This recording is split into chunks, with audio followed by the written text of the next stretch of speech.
And we are live. It's Dr. J here in the house. Evan Brand, how are we doing today, my man?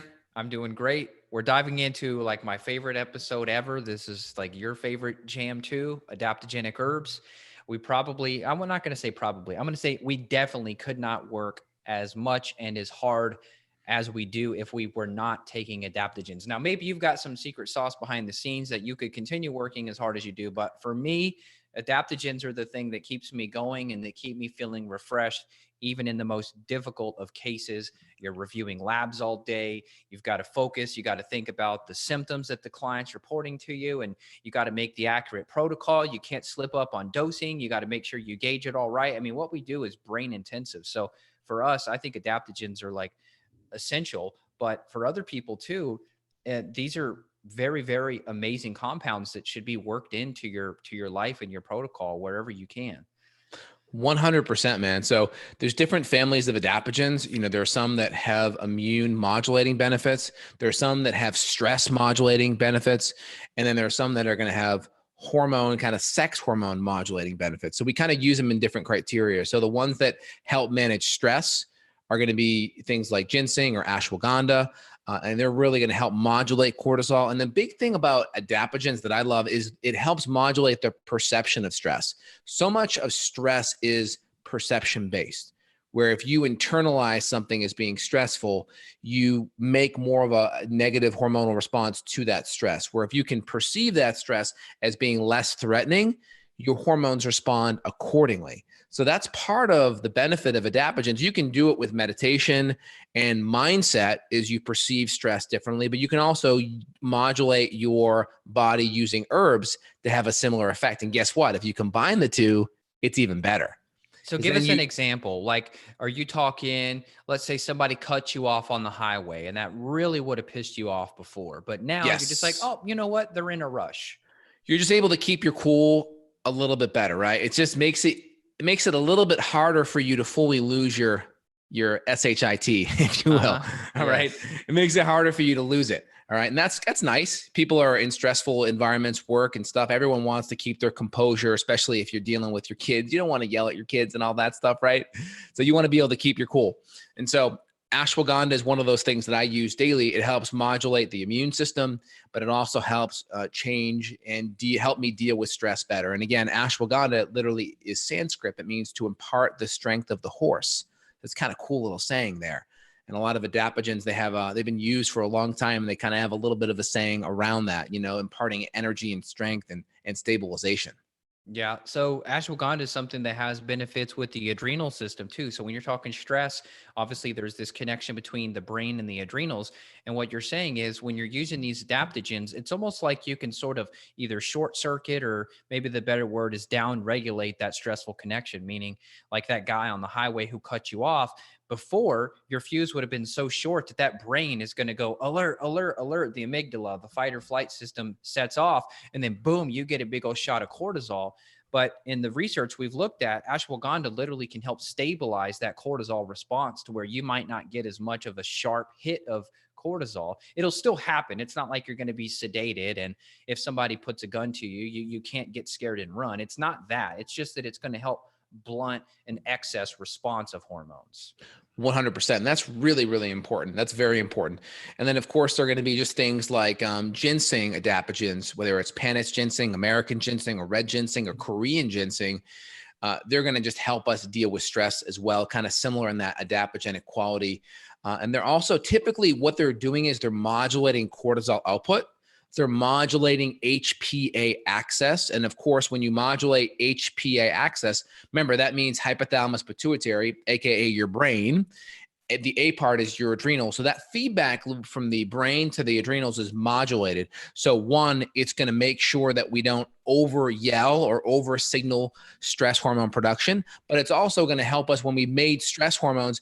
It's going to provide what's called a negative feedback loop back to the brain that's going to allow us to come down from that stress versus stay chronically elevated. It's like the air conditioning comes on, it hits 70 degrees, right? It lowers that temperature, but imagine the air conditioning continuing to stay on until it's at 60. It's like, well, hey, I don't want it to go that cold. I only want it to stop at 70. So think of that's kind of what your stress response is. because we produce those stress hormones, but we just keep ratcheting it up above and beyond what's needed for that moment.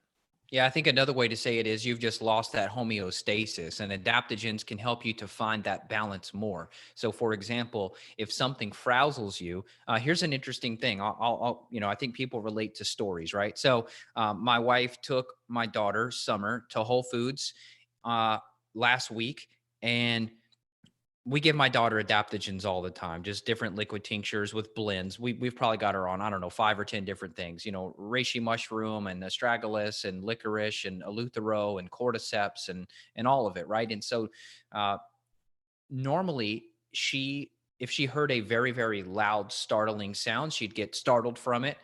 And in this case, it was the fire alarm that went off.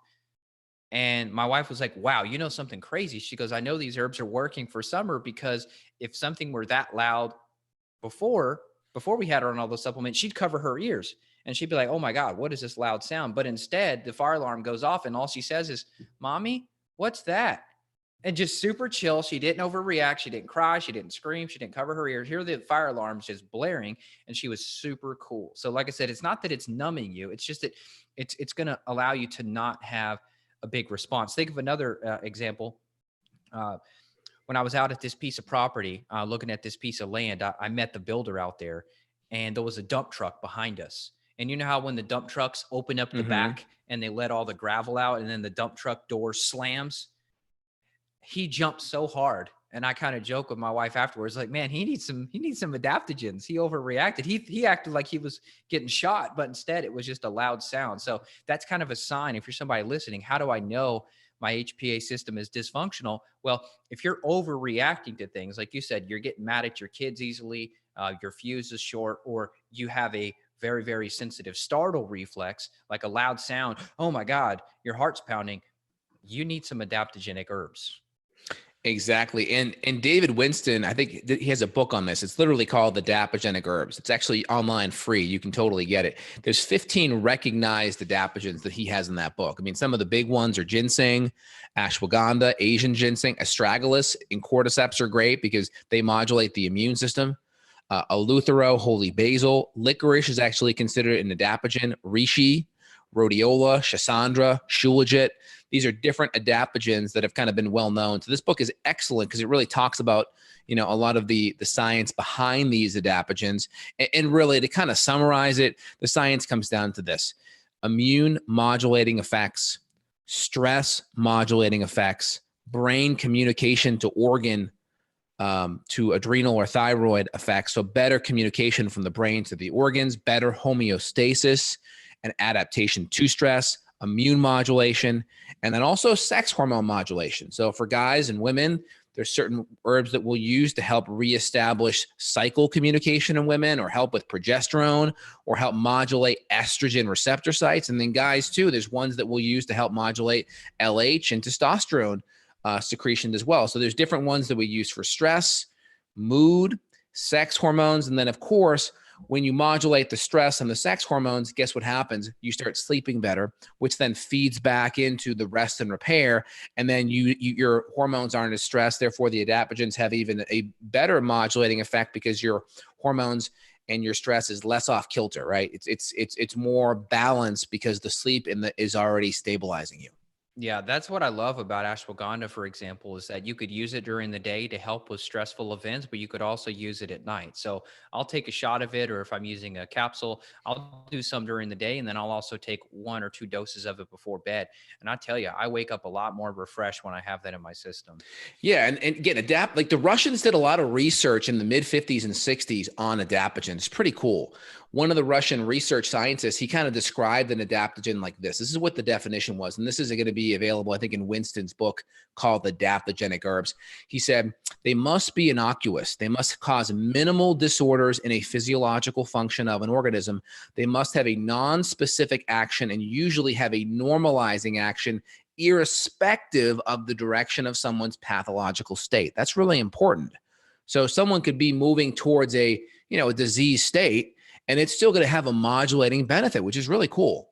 I love that. That's a nice, elegant statement. And people may think, well, if these things are so awesome, then why aren't more people talking about it? Why aren't doctors talking about it? Well, in general, as you mentioned, in the 50s and 60s, Russia's doing all this research, but in America, there's not any money in this because, you and I, we've got our own formulas, which we'll eventually talk about and plug and hope that you all can experiment with.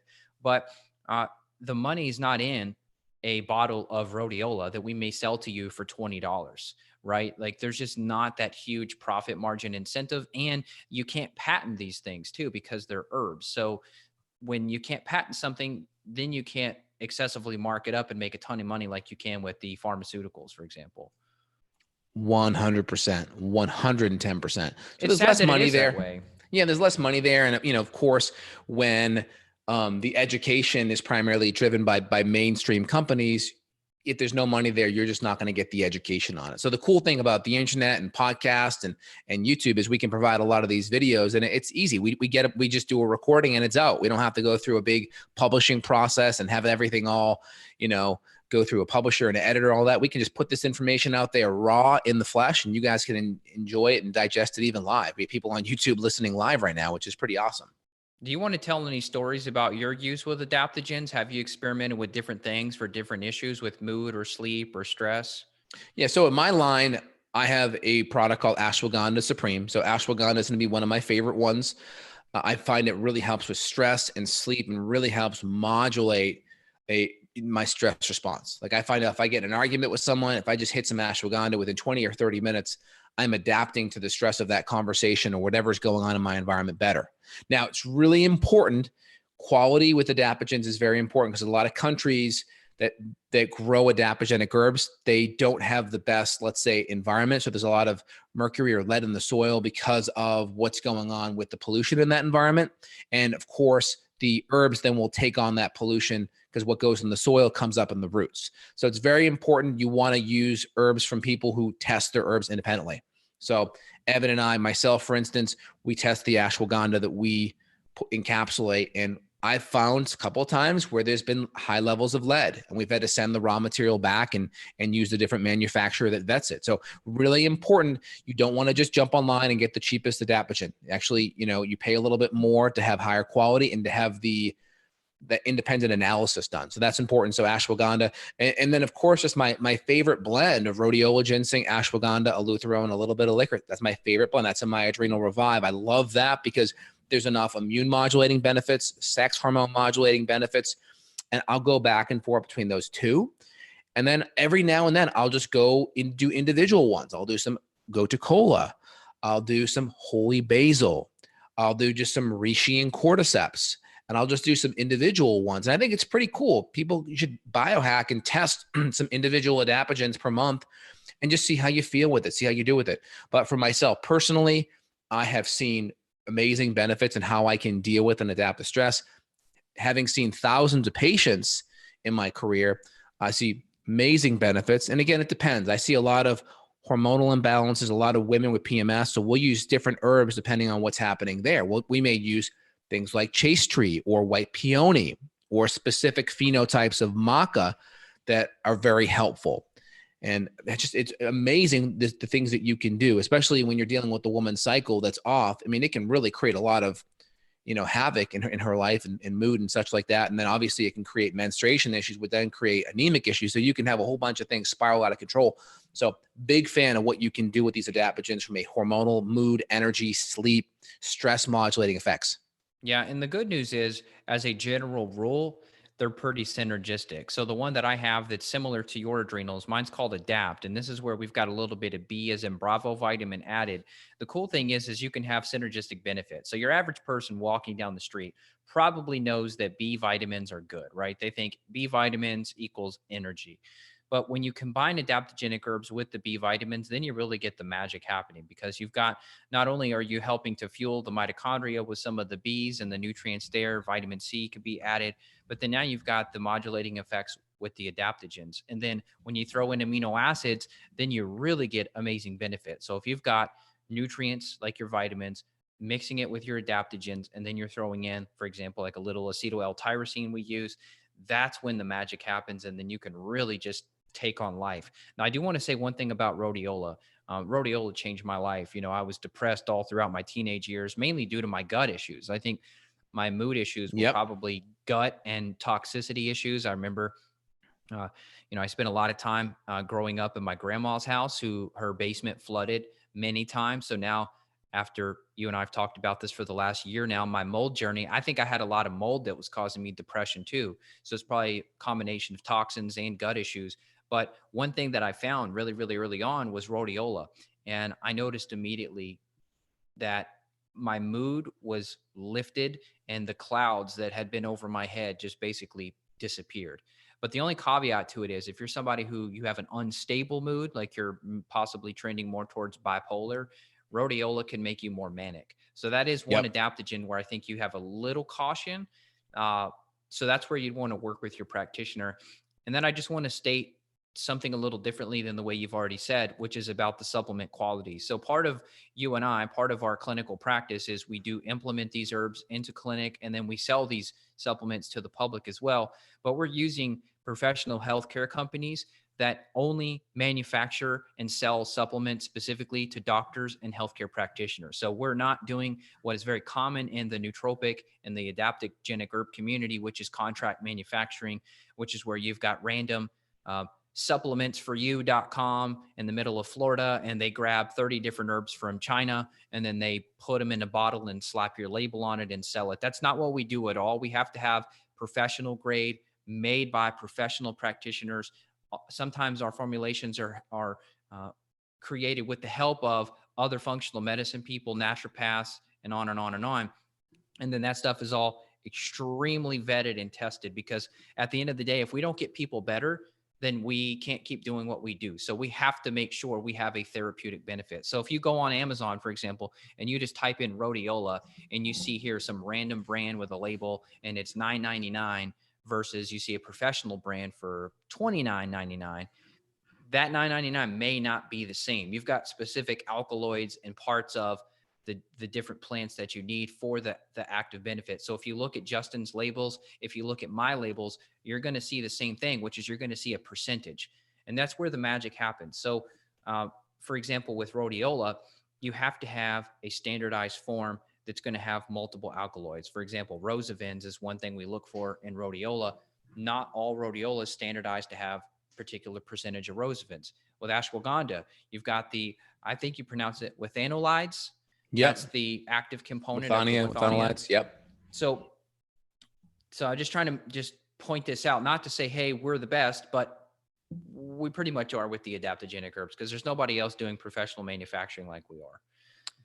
100%. Now, really interesting. This is straight from Winston's book. He talks about adaptogens help the body achieve an adaptive response to stress. They increase the body's ability to cope more effectively with stress. They work with the body's reaction to stress and alter the release of stress hormones. When the body's under stress, it is using more energy, and the body's energy supply is being depleted because nutrients are being converted to energy. This can cause fatigue. So what Winston's saying here is that the more stress you perceive, the more you actually deplete other nutrients to make those stress hormones, and then you have less nutrients to run other energy systems in the body, whether it's cardiovascular or gut or neuroendocrine, right?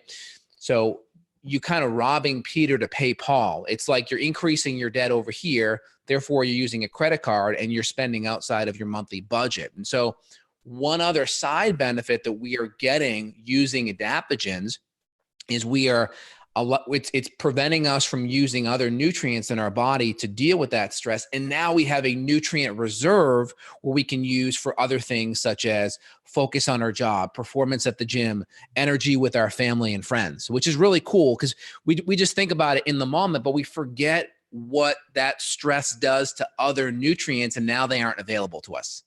Yeah, well, and people may argue, well, why now? Like my grandparents or my great grandparents, they lived on a farm. Why did they didn't take adaptogens? They weren't just, popping capsules of ashwagandha. Well, we have more toxins than we've ever had. The EPA is not doing their job. You've got flame retardant chemicals and antidepressant drugs, and you've got fluoride and other pharmaceuticals. You've got pesticides and herbicides damaging the gut, which kills bacteria, which then creates nutrient deficiencies and bacterial overgrowth, which then damages the gut barrier. and then you don't have enough nutrients for mitochondria. You've got neurotoxins, you've got air pollution. So to me, the 21st century is the century for adaptogens. I think these could be our saviors to help us cope with the stressors that even just a generation or two ago we didn't have. 110%. Also, we know that we have a lot more oxidative stress in our environment just from pesticides and chemicals that are more readily available, already, just they're kind of inundated in our environment. Winston also highlighted in the book here, very interesting. He says another effect of normal metabolism is the creation of free radicals, right? If the concentration of free radicals exceeds the body's capacity to neutralize them, this can be harmful and can put damage on the mitochondria, the cell's energy powerhouse. He says they are neutralized by antioxidants. So said another way is you're going to have oxidative stress you're going to have free radicals from all this extra stress. Okay. And that extra free radicals is going to cause your body's antioxidant reserve to go in overdrive as well. Vitamin C, vitamin E, really important antioxidants. So then your body has to use more antioxidants to deal with the free radicals from that perceived stress. So kind of like the nutrients getting depleted up, we're also depleting a lot of our antioxidants to deal with the free radicals from that perceived stress. So it's pretty cool. And we measure this too, right? This is not just stuff you're spouting out of a book. This is stuff that we verified thousands of times when we're looking at the various testing we run. For example, organic acids testing, I would say 90% of the time or more, we're seeing vitamin C levels burned out. We're seeing vitamin B as in Bravo low. We're seeing nutrients across the board low. So this is not just theory. This is proof. I mean, we've got the data of these labs, and people, even if they're trying really hard, they're eating whole foods, paleo template, they're still nutrient depleted. And they still need help. They're still burning the candle at their job. And so they need adaptogens. Here's one question just for people listening on the podcast that didn't make it to YouTube.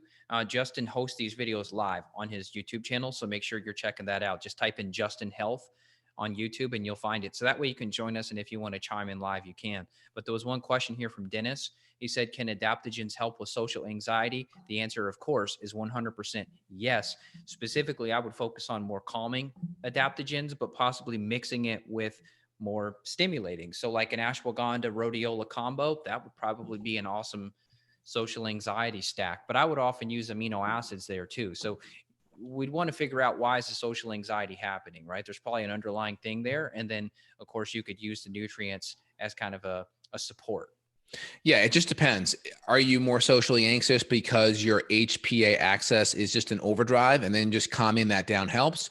Or is there some kind of subconscious trauma that needs to be resolved? Then we'd use a combination of EMDR, EFT, and NLP to address any root cause stuff, right? While we still use the adaptogens to calm down that fight or flight response. So we do both. If there's a stronger connection to a root cause, then we do those techniques that I just mentioned. If not, then we just address the hormonal and neurochemical milieu underneath the surface. Yeah. And then just taking the question a little further. So is the social anxiety, could it be from self-confidence issues or self-esteem issues, which would be related to neurotransmitter issues? So for example, if you have low serotonin, you're going to be more prone to social anxiety. You're typically going to have lower self-esteem. You're going to be more of a worrier. So we may address that, and we would measure that on organic acids testing. And then what about the skin? Like, what if your skin is part of the reason you're socially anxious, because you feel like you don't look good enough or something like that? So then it becomes, well, why is the skin bad? Is it the gut? Is it the diet? So that's why we love doing these podcasts, to try to zoom in on stuff, but you always have to zoom out too and focus on the whole picture. 110%. And then a couple other things I wanted to highlight.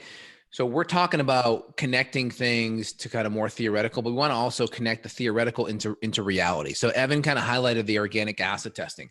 So we're actually testing the adrenals. Like, I'm running a hormonal panel to look at the cortisol rhythm, to look at that, how that cortisol fluctuates throughout the day. When we start to see HPA access issues, we start to see a disruption in the cortisol rhythm. So instead of that nice high to low to lower to lowest kind of gentle ski slope taper, we start to see either a flattening, or we start to see irregularity in the rhythm throughout the day. We also are going to run organic acids that will look at catecholamines, whether it's vanilmandelate that looks at adrenaline, or homovanillate, which looks at dopamine, or we'll look at 5-hydroxyindoloacetate, which looks at serotonin.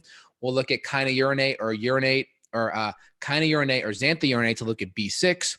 We'll also look at 8-hydroxy-2-deoxyguanosine or phenylacetic acid to look at oxidative stress. So again, these are, really big words. They're kind of foreign. These are organic acids, and they give us a window into the metabolic demand of what the stress is doing to these nutrient pathways. And so from that, we can come in there and we can create targeted supplement programs that support these specific nutrient deficiencies. But the difference is, we're not just trying to give you supplements, we're trying to fix the underlying root cause. So if there's poor digestion or food allergens, we're fixing it. If there's poor sleep or stress management or blood sugar instability during the day, that has to be fixed too. Blood sugar is a big one. Most people are on this blood sugar roller coaster ride where they're constantly having a catecholamine hormonal rush every time this blood sugar is going up and down, right? On the high side, it's insulin. On the low side, it's adrenaline and cortisol. And then we're in this insulin, adrenaline, cortisol, glucagon, insulin, adrenaline, cortisol, glucagon roller coaster. That's very energy depleting. Like Winston talks about, the B vitamins, the nutrients, the antioxidants. So we have to get to the root cause, and it's not just giving you a bunch of supplements. That may be part of it, but we got to have the big picture where we connect the symptoms upstream to the body's systems: hormonal, gut, infection, detox, nutrients, mitochondria, and then also connect it to the underlying stressors, physical, chemical, emotional, that may have gotten the ball rolling to begin with. So we got to go upstream, above, below, inside, out. Yep. And you could take all the ashwagandha in the world, but if you're eating gluten-free muffins for breakfast and that's it, and you're going to have blood sugar problems, you're going to have mood issues. And I don't care how many adaptogens you take. So, people listening to this, they may think, okay, now I'm just going to go out and buy all these adaptogens. Maybe not. We like you to implement these things with a clinical picture and a clinical framework, as Justin kind of outlined, because you want to be more targeted. I promise. This whole supplement graveyard that I talk about, people building up this supplement graveyard, it's not a good idea. And you're going to spend much more money in the long run if you're just buying this and buying that and trying this and trying that. You need to figure out what is underneath the hood. So that blood sugar issue is so critical. And if you don't address that, man, I tell you, you're going to be angry. You're going to have a short fuse. You're going to get mad at your kids when you're having a blood sugar crisis. So getting that under control, and then on top of that, using adaptogens to support you is how we would do it. But this is all within that clinical framework. So 99.9% of you all listening, you're not doing that. You're just trying this, trying that, but you've got no framework. So you really need the testing to see what are you up against. And that way, for example, you may use this herb if it's a low cortisol. We may use this herb if it's a high cortisol. What if it's an inverse pattern? Now we've got to start to, let's say, raise morning cortisol, but lower evening cortisol. So there's a timing to this too. There's a whole circadian rhythm, time of the day framework as well. It's not just licorice. Licorice needs to be done at the right time. So then you get into timing. So once you add all the different layers on, this is why it's best to hire us. I mean, that's why we do what we do. Yeah. So definitely diving in deeper and quantifying everything, and then measuring it, and then coming back in 3 to 6 months or 9 months later and reevaluating it. Yeah. I 100% like that. Live question here that came in. I want to get your take on it. I have my opinion too. I'll get your take first. So there's different adaptogenic mushrooms that we talked about, like reishi and cordyceps, right? What's your take on using those medicinal mushrooms as adaptogens if you have candida? Would that make your candida worse, or is the benefit from those medicinal mushrooms outweighing any potential candida effects? I would say in the case of cordyceps specifically, I don't see why it would be a big deal. I mean, there's been a lot of benefit on cordyceps regarding the adrenal system. So to me, if you're thinking adrenal stress, higher cortisol, potentially damaging the gut barrier, AKA creating increased intestinal permeability, creating leaky gut, then leading to more bacterial overgrowth and candida. To me, I think it's a no-brainer to use adaptogens. And you and I do this every single day, all day in the clinic. We use adaptogens during these gut issue protocols. So I would say, yeah, absolutely. Yeah, my general recommendation is in alignment with yours. Is as long as you can add it in and you're not seeing any symptoms getting worse, meaning if you have specific candida symptoms in and around bloating or gas or white coated tongue or jock itch or athlete's foot, or tinea versicolor rash or cognitive issues from the brain fog, from the candida, and it's not getting worse, I think it's okay. Of course, I lean on some of the other, let's just say, fungi-free adaptogens first, but if we have a benefit there, that's totally cool. True. Another question came in I want to highlight. Is there, someone was in, to be clear, is there an adrenal leaky gut parasite issue? And then what's the best test to look for this? So off the bat for me, we're running a GI map test to look for gut issues, whether it's bacteria, parasite, or candida. But we're also running an organic acid test because I've seen time and time a lot of systemic candida issues that may be outside of the gut will show up on an organic acid test as D-arabinitol, and that, or D-arabinose, and that's a fungal metabolite that comes out in the urine. So that can give us a bigger window to a more systemic, deeper fungal issue. So it's good to look at both. Yep. What are your thoughts, Evan? My thoughts are with organic acids, I'm also running myco panels almost every single time now. I am looking into mold toxin quite a bit. It's rare that I find someone negative, and I'm finding that mold toxin is contributing to candida overgrowth. So I'm also adding in a lot of that and a lot of binder support too. So a protocol, once you get all the proper labs run on someone, the protocol may look like this. Maybe some adaptogenic herbs to support the HPA axis, possibly some micronutrient multi-support, possibly omegas or some type of anti-inflammatory herbal protocol, and then the specific detox and or gut work. So anti-parasitic, antifungal, antimicrobial herbs, liver support, binders, possibly digestive enzymes. And of course, that's all according to what's going on. If they're too inflamed, they might not be able to do HCl. So you got to heal the gut first. So, obviously it's too complicated for us to just say, hey, here's exactly the protocol you people listening need to do. There's 1,000 different ways to skin a cat depending on what's going on your lab. So, 100%. Get the data. You got to get 100%. The data. And then just my last comment is, hey, this is all about the top 5 adaptogens. So what are the top 5? My number 1, ashwagandha. Ashwagandha is number 1, just for overall stress and sleep. Mood, ginseng, eleuthero, excellent for mood. Number 3, for sex hormone modulation, we're using Chaste or Vitex. And we may also throw in some maca in there, or white peony. For immune, we may be throwing in reishi or astragalus or cordyceps for immune, which is very helpful. And then also for additional sleep, we may be throwing in something like a holy basil or something, a very calming kind of adaptogen, a go-to cola. And we may also throw in licorice, depending on cortisol rhythm aberrations during the day, high or low fluctuations. We may balance off some of those low levels of cortisol with licorice. Just be careful you don't have high blood pressure already, because that can increase that. That's kind of my top 5 on there. Evan, do you concur? Do you want to add or amend anything? I mean, I love them. I mean, honestly, if you ask me, it depends. My answer or my list is going to depend on the time of year a lot too. Like if I'm doing a lot more hiking and such in the summertime, I'm probably going to hit the rhodiola harder. If it's more winter, less sunlight, just more stress in general from the winter, the cold temperatures, some of these adaptogenic herbs have benefits in regards to how you adapt to cold weather. So when we say adapting, we're not just talking emotional stress, your bad boss or your spouse. No, we're talking literally you can adapt to colder temperatures, so the cold. Which herb is that? Which herb is that? The cold one? Rhodiola can help. Great. Yeah. So if you just look up like cold tolerance or cold intolerance adaptogens, I believe rhodiola is number 1, but I'm rarely doing them in isolation these days. So I would just tell you as a whole, when I've got a full protocol loaded up, I could be out in 5 degrees and it doesn't bother me as much as it used to. And your average person who's going to say, I'm freezing to death, I'm at 5 degrees and I feel okay. So we got to wrap this thing up, but let's do it. We'll do more on adaptogens. If you guys love this, please give us your feedback and review the podcast on iTunes. We need your help so we can stay on top of the charts, spreading this functional medicine knowledge to the masses. So please review our podcast. It takes like 2 minutes. We will love you forever. So go to justinhealth.com and then /iTunes. That should, or if you're just listening on the podcast app, you should be able to click write a review, give us the stars you think it deserves, and click send.